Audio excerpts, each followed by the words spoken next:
einen Seite sind Dienerinnen gestanden in prächtigen Kleidern, eine immer ein Kopf kleiner als die andere. Der Mann steht vor seiner Frau und fragt ganz schür, Frau,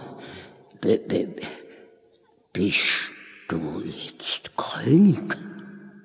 Ja, ich bin König.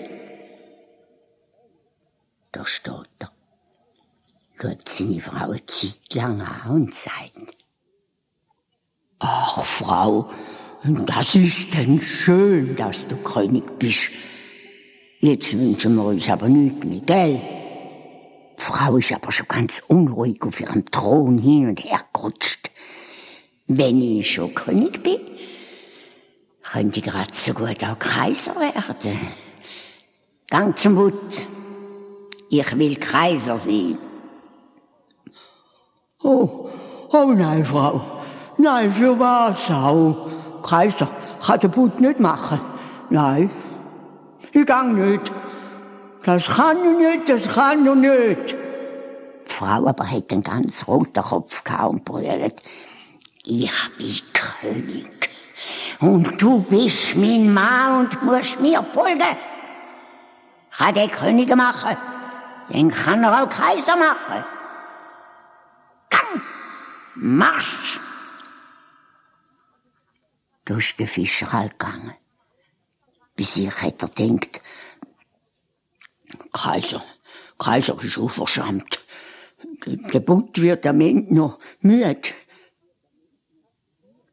Als er ans Meer kommt, ist das Wasser schwarz und fängt von unten an zu gären. Es macht so Blase und ein Wind fegt drüber. Der Mann gruselt's und er ruft, Manche, Sympathie, Butje in der See. Meine Frau, die Ilse will nicht so, wie ich wohl will. Was will sie denn? Oh, But, jetzt will sie Kaiser werden. Fang nur heim, sie ist es schon. Und wo der Mann heimkommt, ist der Palast noch grösser.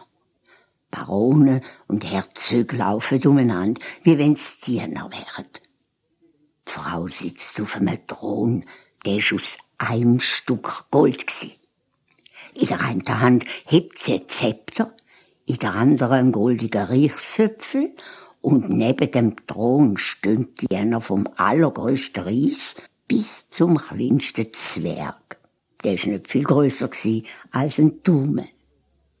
Fürsten und Herzöge sind vorher geknüllt. Der Fischer steht vor dem Thron und fragt, Frau, bist jetzt Kaiser? Das ist jetzt aber schön, dass du Kaiser bist. Das bleibst jetzt, gell? Aber die Frau hat ihn ganz bös angeschaut.